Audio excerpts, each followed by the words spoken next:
नमस्कार दोस्तों, मैं स्वागत करता हूं आपका अपने YouTube चैनल पर।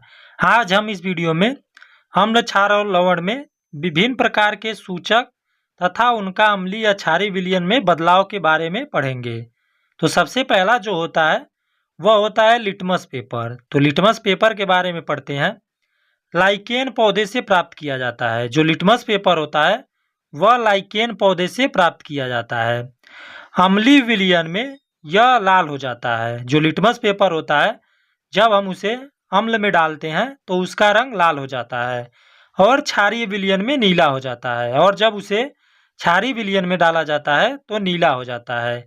लिटमस पेपर क्या होता है? तो लिटमस पेपर लाइकेन से प्राप्त किया जाता है। लाइकेन एक पौधा होता है जिससे हम लिटमस पेपर प्राप्त करते हैं, और जब इसे हम अम्ल में डालते हैं तो इसका रंग लाल हो जाता है, और जब इसे क्षार में डाला जाता है तो इसका रंग नीला हो जाता है।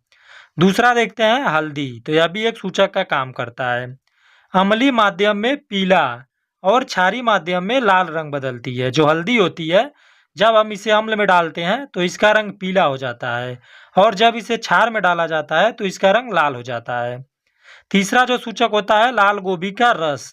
तो इसके बारे में हम देखते हैं। अम्लीय माध्यम में गुलाबी और क्षारीय माध्यम में हरा रंग दर्शाता है। जो लाल गोभी का रस होता है जब हम उसे अम्ल माध्यम में डालते हैं तो वह गुलाबी कलर का हो जाता है, और जब उसे क्षारीय माध्यम में डाला जाता है तो वह हरे रंग का हो जाता है। चौथा होता है गुलाब का अर्क। इसके बारे में पढ़ते हैं।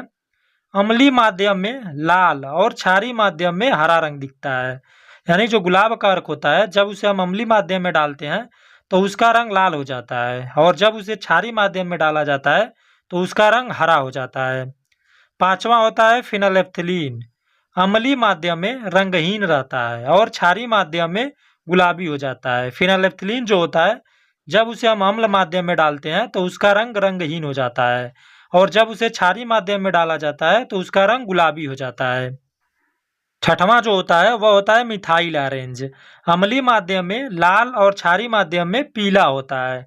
यानी जो मिथाइल ऑरेंज होता है जब उसे हम अम्लीय माध्यम में डालते हैं तो उसका कलर लाल हो जाता है, और जब उसे क्षारीय माध्यम में डाला जाता है तो उसका रंग पीला हो जाता है। सातवां है मिथाइल रेड। अम्लीय माध्यम में लाल और क्षारीय माध्यम में पीला हो जाता है। जो मिथाइल रेड होता है जब हम उसे अम्लीय माध्यम में डालते हैं तो उसका रंग लाल हो जाता है, और क्षारीय माध्यम में डालने पर उसका रंग पीला हो जाता है। आठवां होता है प्याज का रस। अम्लीय माध्यम में इसकी तीव्र गंध रहती है, जबकि क्षारीय माध्यम में यह गंध कम हो जाती है। जो प्याज का रस होता है जब हम उसे अम्लीय माध्यम में डालते हैं तो इससे तीव्र गंध आती है, और जब इसे क्षारीय माध्यम में डाला जाता है तो जो गंध होती है उसकी मात्रा बहुत ही कम हो जाती है।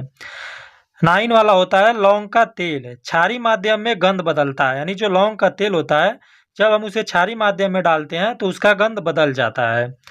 10वां होता है वनीला। क्षारीय माध्यम में अपनी गंध खो देता है। जब वनीला को हम क्षारीय माध्यम में डालते हैं तो वह अपनी गंध को क्या कर देता है? खो देता है। यानी जो उसमें से गंध आती है वह बिल्कुल ही खत्म हो जाती है।